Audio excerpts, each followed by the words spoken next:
Sometimes love doesn't come in the form of words. Sometimes it comes with for pause, a wagging tail, and eyes that can see your soul. It all began in a small Texas town called El Paso, where 28-year-old Sofia Alvarez was learning how to breathe again after life had broken her heart. 6 months earlier, Sofia had lost her husband, Daniel, a brave firefighter who never made it home from a rescue.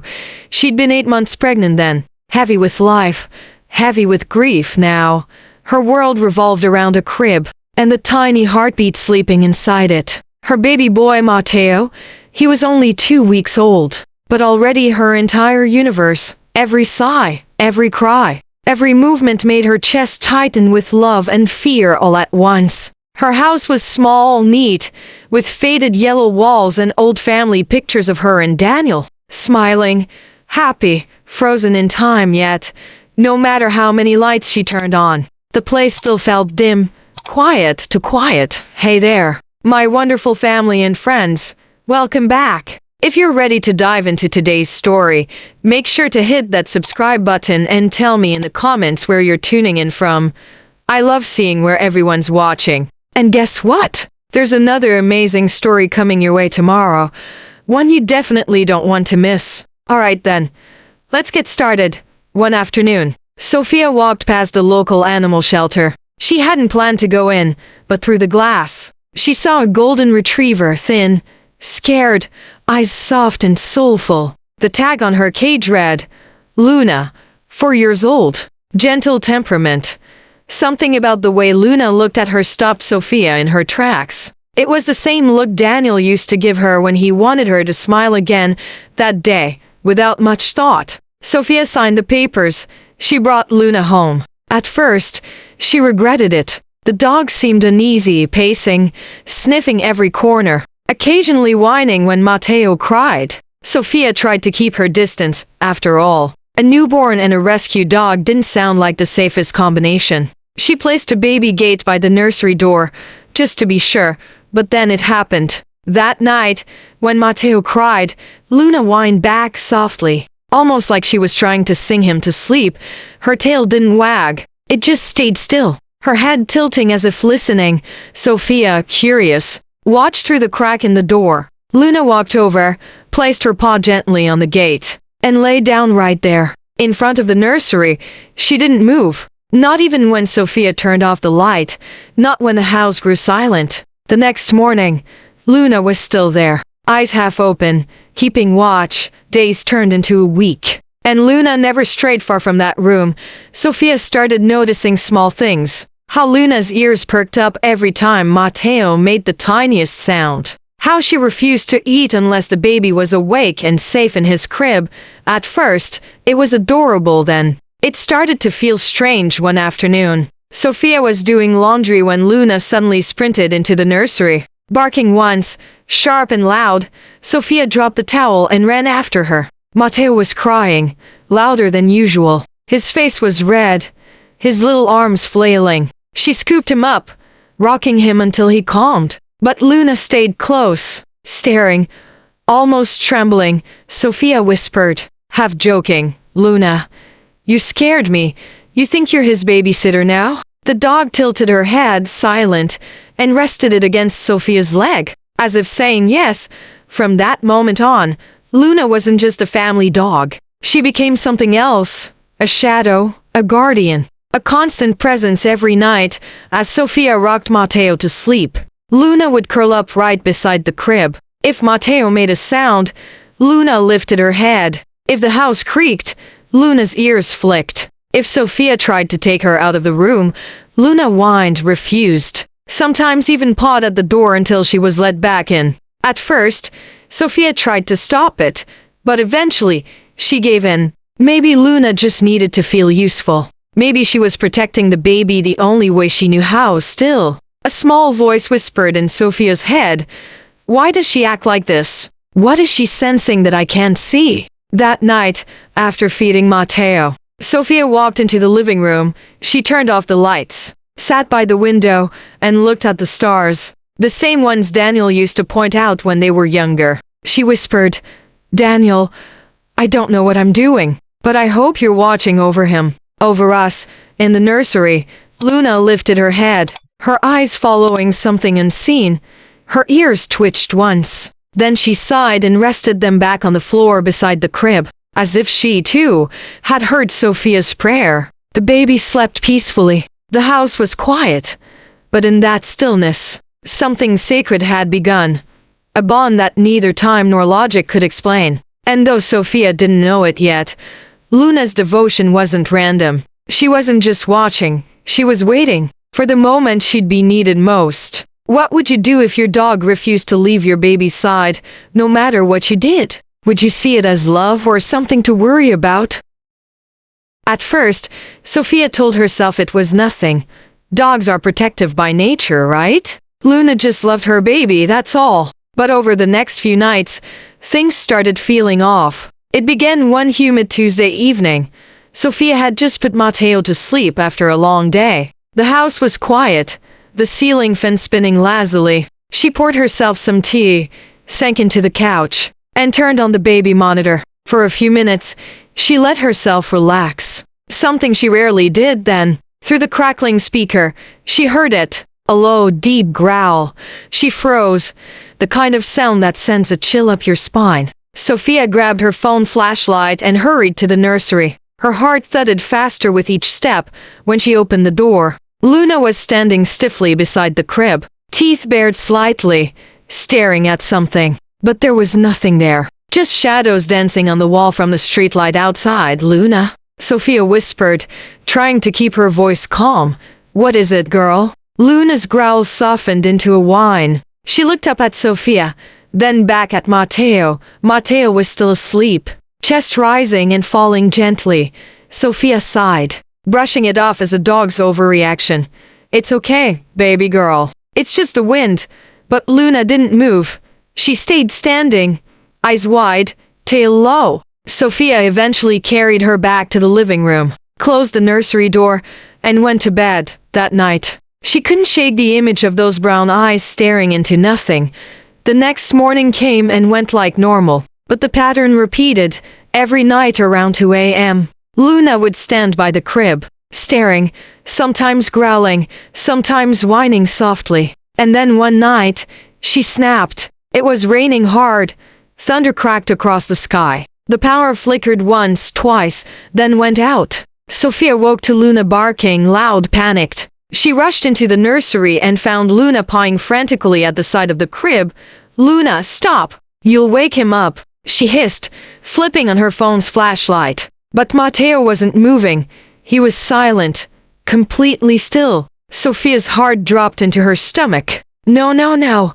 She reached in, picked him up. His skin felt cold, his tiny body limp. Sophia screamed his name. She shook him gently. Nothing. Luna barked louder, pawing his chest, licking his face desperately. Then suddenly, Matteo gasped, a small breath, then another, then the weak, fragile cry of a baby coming back to life. Sophia broke down in tears, holding him close. Luna whimpered softly, pressing her head against Sophia's leg. Through tears, Sophia whispered, "You saved him, Luna. You saved my baby." At the hospital, doctors checked Matteo from head to toe. They said it might have been a mild breathing episode. Infant sleep apnea, the doctor explained. Nothing to panic about. Some babies just forget to breathe for a few seconds. Nothing to panic about. But Sophia couldn't forget the image of Luna pawing the crib seconds before Matteo gasped for air. The doctors didn't understand. Luna knew something was wrong before she did. And not once, not twice, but every single night. Around the same time when they returned home, Sophia tried to rationalize it. Maybe Luna could sense changes in the baby's breathing. Maybe she was just reacting to instinct. Still, deep down, something didn't sit right. Because Luna wasn't just reacting. She was anticipating, every night, before it happened. Luna would already be awake, staring, tense, waiting. It was as if she could feel the air change. One evening, Sophia decided to test it. She set up a camera in the nursery. Just a small baby monitor with night vision. When she reviewed the footage the next morning, her hands trembled. At 2:41 a.m., Matteo was sleeping soundly. Luna was curled up on the floor, At 2:42, Luna's head shot up. At 2:43, she stood, sniffing the air. At 2:44, she climbed up, resting her front paws on the crib edge, staring intently at Mateo's face. At 2:45, Mateo's chest stopped moving, and at 2:46, Luna began licking him, pawing softly at his arms until, there it was, the sharp rise of his chest. The baby breathed again. Sophia dropped the phone, tears spilling down her face. It wasn't coincidence. It wasn't luck. Luna was saving her child over and over again that night. Sophia sat beside Luna on the nursery floor. She stroked her soft fur, whispering, "I don't know how you know, or why, but thank you. You're my miracle." Luna looked up with those soulful brown eyes, tail brushing against the floor, as if to say, "You don't have to thank me." From that day forward, Sophia stopped closing the nursery door. If Luna wanted to stay by the crib, she could. If Luna wanted to skip dinner, fine. Whatever Luna wanted, she got it. Because no one else in the world could do what she was doing. As the days passed, neighbors began to notice the dog who never left the baby's side. "She's protective," one said. "She's attached," another whispered. But Sophia knew better. It wasn't just love. It was something deeper. Some unseen connection between a baby who couldn't speak and a dog who understood him better than anyone else on earth. Sophia didn't know what to call it, but she knew one thing for sure. She could never, ever let Luna go. Sometimes the smallest miracles don't make sense. Sometimes they come from the least expected places. A rescue dog with a broken past, who somehow finds a broken family and decides to fix it. But what Sophia didn't realize was that this was only the beginning, because soon, Luna's instincts would uncover something far more terrifying than just a health scare. Something or someone that didn't belong in their home. Do you believe dogs can sense danger or illness before humans can? Or do you think it's just coincidence? Weeks passed, and life in the Alvarez home began to settle into a fragile rhythm. Mateo was healthier. Sophia was learning to smile again. And Luna, well, Luna was still the same quiet guardian, never more than a few feet away from the baby. Sophia had started to believe maybe things would finally be okay. But peace has a way of fooling you, because that's when the first shadow appeared. It was a Saturday evening. Sophia was washing dishes while Luna rested near the back door. Mateo was asleep, soft baby breaths filling the baby monitor speaker. The sky outside had gone from pink to deep indigo. The last rays of sunlight flickered through the window blinds. Then, Luna's head shot up. Her ears perked. Her body stiffened. A low growl rumbled deep in her chest. Sophia frowned. "What is it, girl?" Luna didn't blink. She was staring straight out the kitchen window. Into the dark backyard, Sophia turned off the faucet, grabbed a towel, and peered outside. At first, she saw nothing. Just the swaying of the oak tree. The empty swings that Daniel had built before he passed. But then, a shape, tall, still, standing near the fence. A man. He wasn't moving, just watching. Sophia's breath caught. "Hello?" she called, trying to sound braver than she felt. No response. Then lightning flashed across the sky. For a split second, his face was visible, a rough, unshaven man in dark clothes, staring right at her. When the thunder rolled, he was gone. Sophia locked every door that night. She checked the windows twice. But Luna never settled. All night long, she paced by the baby's crib, ears twitching, tail down, eyes fixed on the door. By morning, Sophia convinced herself it was nothing. Maybe just a neighbor cutting through her yard. But deep down, something about that man's stillness haunted her. The next day, she found muddy footprints near the porch steps. Big ones. Too big to be hers. Her stomach tightened. She didn't tell anyone. Not her brother Miguel, not the police. She didn't want to sound paranoid. But Luna knew. Every evening after that, as soon as the sun dipped below the fence, Luna would position herself near the back door. Unmoving, alert. She wasn't sleeping anymore. She was watching. A week later, something stranger happened. Sophia had gone grocery shopping while Miguel babysat. He sat on the couch, scrolling on his phone. while Mateo napped and Luna lay in the hallway. Suddenly, Luna jumped up and bolted toward the nursery. Barking, sharp and loud, Miguel groaned, "Luna, quiet!" But she wouldn't stop. She pawed the nursery door, barking wildly. When Miguel opened it, his heart dropped. The window was open, curtains fluttering in the wind. He rushed forward, picked up the baby. Scanning the room, the lock was broken. Someone had tried to pry it open from the outside. When Sophia came home and saw the police cars, her knees nearly buckled. The officer said it looked like an attempted break-in, but whoever it was, they must have been scared off by the dog that night. As she sat on the floor holding Luna close, tears streaming down her face, Sophia whispered, "You saved him again, didn't you?" Luna's only response was a small, tired whimper. Her eyes said everything. The following days were tense. Sophia barely slept. Every creak in the house made her jump. But Luna never wavered. She was more alert than ever, following Sophia from room to room, always circling back to the crib, like a soldier protecting her post. And for the first time in months, Sophia wasn't just grieving Daniel anymore. She was afraid of losing the only piece of him she had left, their son. To calm herself, Sophia started documenting Luna's behavior. She set up cameras in the nursery, the hallway, and outside near the porch. At first, the footage seemed normal, Luna pacing, sniffing, sleeping by the crib, until one night, around 2:43 a.m., she watched a video and froze. There it was, a faint movement by the window, a shadow, a hand, someone trying to open it. And before Sophia could blink, Luna was already awake in the footage. She ran straight to the window, barking viciously. The figure backed away into darkness. Luna stood there for nearly 5 minutes, growling softly, until she was sure the intruder was gone. Sophia watched that clip a dozen times. Every second made her realize something deeper. Luna wasn't just guarding Mateo. She knew when danger was near. Somehow, before it even happened, it wasn't instinct. It was almost like foresight. That night, Sophia sat beside Luna again, her voice trembling.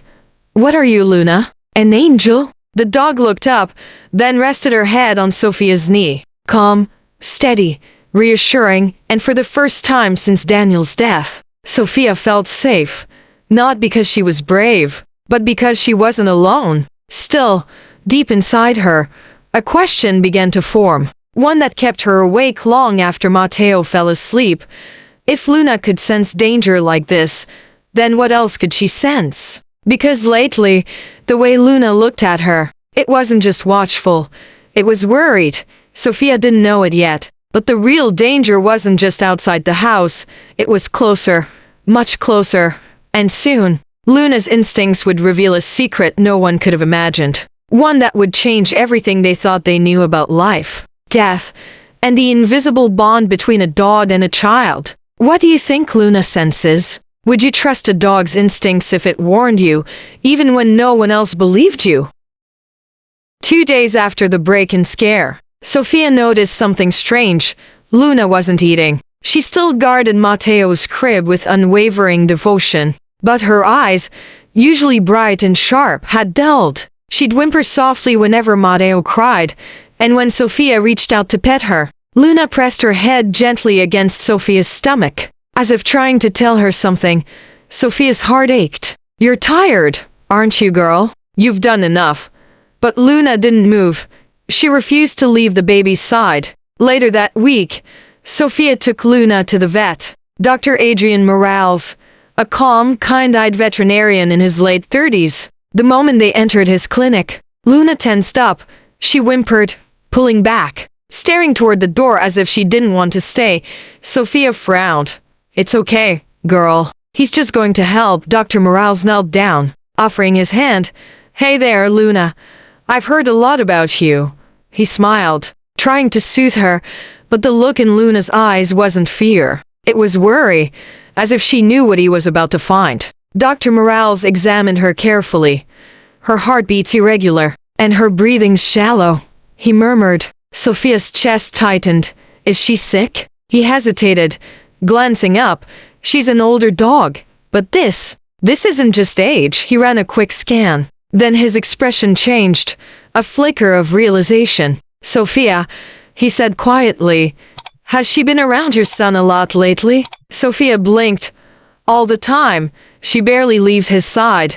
Dr. Morales nodded slowly. I need you to bring Mateo in just for a checkup. Later that afternoon, Sophia found herself sitting in the pediatric wing. Mateo in her arms and Luna at her feet, Dr. Morales and a young nurse. Camila entered the room. They looked concerned, but calm. Camila smiled gently. We're just going to run a few tests, okay? Sophia nodded nervously as the machines hummed. Luna's eyes followed every movement. When the nurse took a small blood sample from Mateo's arm, Luna growled softly. She's protective, Sophia said apologetically. But Camila smiled. No, that's something else. It's like she knows. After what felt like hours, Dr. Morales came back in with a file. He sat across from Sophia. His voice was careful. Sophia, I don't want to alarm you, but your son has been showing signs of elevated carbon monoxide exposure. Sophia's eyes widened. Carbon monoxide? That's impossible. We have detectors. And he held up a hand gently. It's slight, but consistent.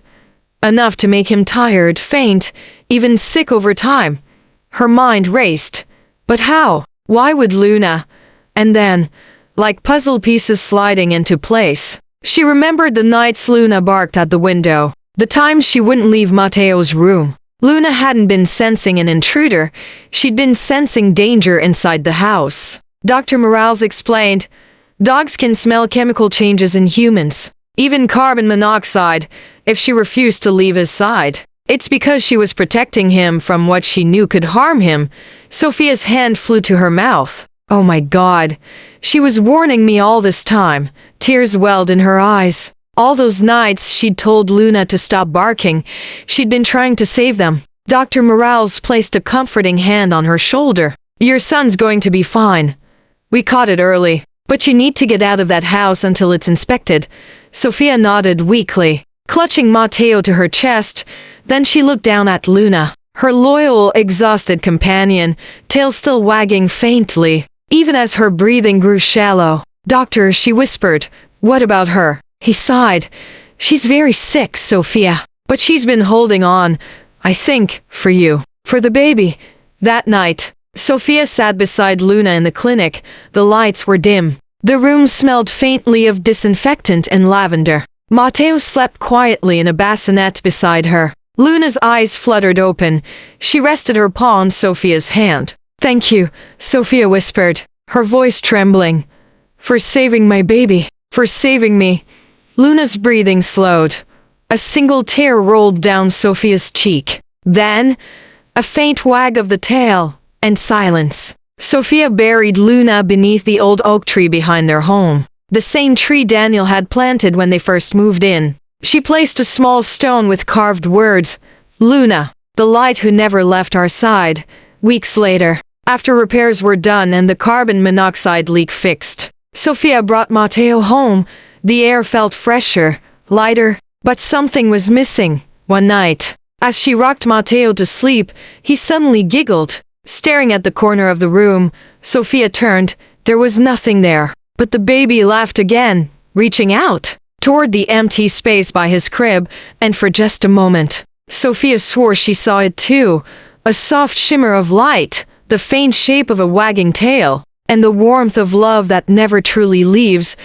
Luna may have been gone, but her spirit lingered in every heartbeat of that home. Because some bonds aren't made by blood, they're written by loyalty, love, and the silent promise between a protector and the one they guard. Do you believe pets can sense danger before humans do? Or maybe, they're angels sent to watch over us when we need them most? 3 weeks had passed since Luna's death. The air in the Alvarez house was different now. Still, sometimes, Sophia could almost hear her nails clicking on the floor, or feel the gentle brush of her fur when she turned a corner to fast. But life had to go on. Mateo was healthy. The carbon monoxide leak had been fixed, and yet, something about the explanation never sat right with her. The inspector's report said the gas leak came from the basement, a broken line near the old furnace. But Sophia remembered something from that night. The same night Luna had growled at the backyard, the smell of burnt plastic, the faint sound of dripping. It hadn't felt like a leak. It had felt intentional. That evening, she put Mateo to bed early. The wind howled outside, rattling the windows, and for the first time since Daniel's death, Sophia unlocked the basement door. The stairs creaked under her feet as she descended into darkness. Her phone flashlight cut a narrow beam through the air. Dust danced in its glow. The smell hit her first, a mix of rust, oil, and something faintly metallic. When she reached the furnace, she froze. The pipe that had supposedly caused the leak was brand new. Someone had replaced it. And there, tucked behind it, was something she hadn't seen before. A small black box wired into the gas line. Sophia's pulse quickened.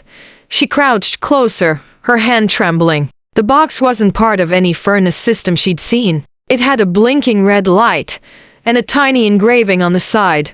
A.G. Systems. Her mind raced. A.G. Daniel's old company. The same one he had quit 2 months before his accident.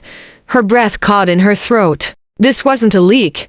Someone had tampered with their house. Just then, a voice echoed from above. Sophia? She jumped, hitting her head on a pipe. It was Miguel, standing at the top of the stairs. Miguel, you scared me. He frowned. What are you doing down there? I think... She hesitated. I think someone tried to hurt us. He sighed, stepping down the stairs. Sophia, you're exhausted. It was just a gas issue. No, she said, shaking her head. Look at this. She pointed at the black box. Miguel bent down, studying it for a long moment, then gave a small, nervous laugh. That's just a regulator. Don't overthink this. But something in his tone, too quick to casual, made her pause. Why do you sound like you already knew it was there? She asked quietly. He froze for a long moment. The basement was silent except for the hum of the furnace. Then Miguel straightened. His face had gone cold. You weren't supposed to come down here, he said softly. Sophia's heart thudded. What do you mean? Miguel stepped closer. His voice trembled. A strange mix of guilt and anger. Daniel's death. It wasn't an accident. He found something he shouldn't have. Something at a G. Systems. Sophia's knees went weak. What are you talking about? Miguel sighed. Rubbing his face, he discovered the company was dumping toxic materials near residential zones. He was going to go public, but they got to him first. After he died, they paid me to keep quiet. Said they'd help you. Keep you safe. If I cooperated. Her voice broke. You knew? He looked away. They said it was just a scare. That the leak wouldn't harm anyone. Sophia felt the room tilt. It almost killed my baby. I didn't know that, he stammered. They said it would leak just enough to scare you into moving, not. She stepped back, trembling. Get out. Sophia, please. I said get out. Her voice cracked through the basement like a whip. Miguel's eyes softened with regret. He turned to leave, but before he reached the stairs, the furnace made a sharp popping sound. They both froze. A faint hiss began to fill the room. Gas. Realizing what was happening, Sophia grabbed Mateo's baby monitor from her pocket, the one she'd brought down by habit, and shouted into it, "Call 911. Before sprinting toward the door, Miguel pulled at the basement window, gasping, "Go!" But before he could finish, a spark flew from the fuse box, a bright flash of light. Then boom, the screen goes white. Sophia woke up hours later, her ears ringing, the world blurred and spinning. She was lying in the grass outside her home, paramedics rushing around her. Her first words, "Mateo, where's my son?" A fireman pointed to a blanket near the ambulance. The baby was safe, crying, but unharmed. She exhaled, sobbing with relief. Then she asked a question that made the paramedic hesitate. "And my brother?" He looked away. "We found him near the basement door. He didn't make it." Sophia's tears came in waves, but as she turned, something caught her eye. Through the smoke, near the oak tree, a small flicker of light, for just a moment. It looked like Luna sometimes. Justice comes when we least expect it, not from vengeance. but from truth rising out of the dark, no matter how buried it was. Sophia later learned the explosion exposed a tampered device. Authorities linked it directly to a G systems, and the company was dismantled within months. She lost her brother that day, but she gained peace, and she never doubted again that Luna had known all along that her final act of protection wasn't just love, it was warning. Would you forgive a family member who betrayed you, even if they believed they were protecting you? Or is some pain too deep to heal? 6 months had passed since the explosion.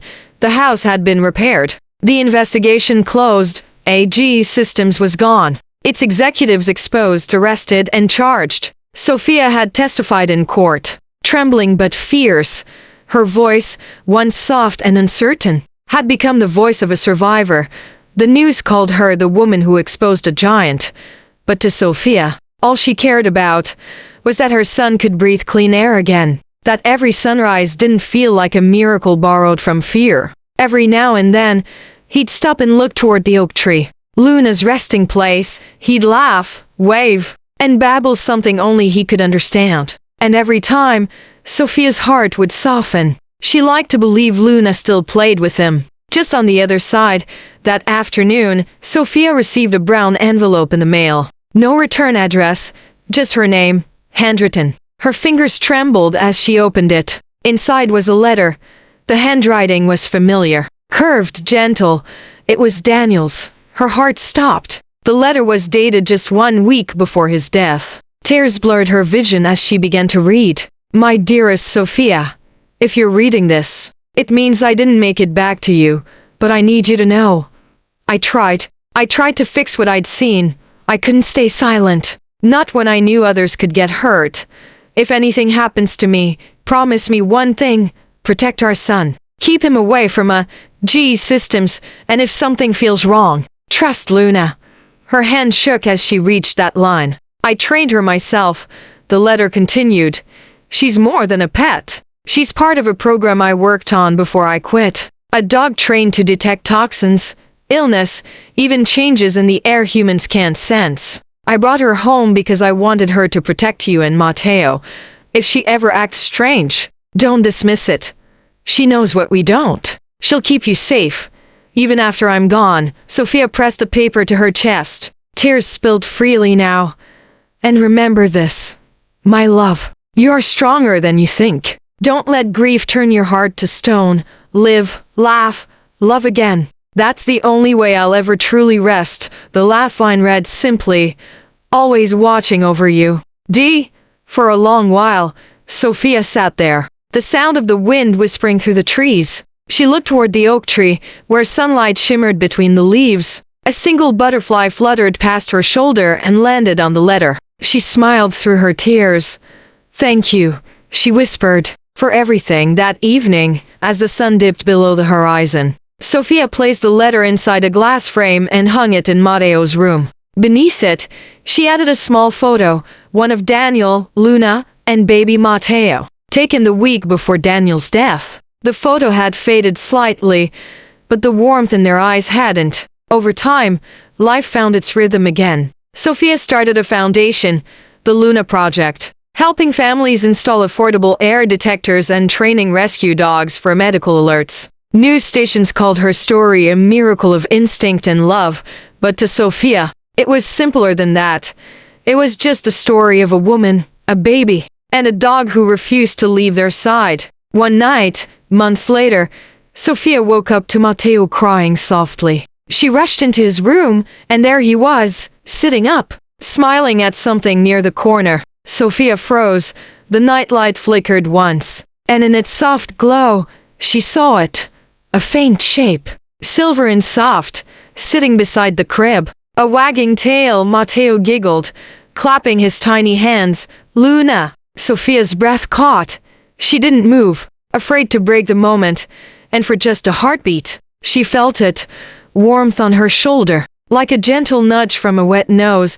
Then the light flickered again, and the figure was gone, but the warmth remained. That night, Sophia didn't cry, because she finally understood, love doesn't die. It just changes form. Sometimes it's a whisper in the wind, sometimes It's a paw print on your soul, and sometimes, it's the gentle bark of a friend who never stopped keeping watch. The camera pans up from Sophia's home to the night sky. Stars glittering like the eyes of those who never left us. A single star twinkles brighter than the rest. Maybe Luna wasn't just protecting Mateo. Maybe she was guarding the heart of a mother who needed to believe in love again. Thank you for watching all the way through. If this story moved you, the next one will surprise you in ways you won't expect. Go ahead and click the video on your screen. Your next story awaits.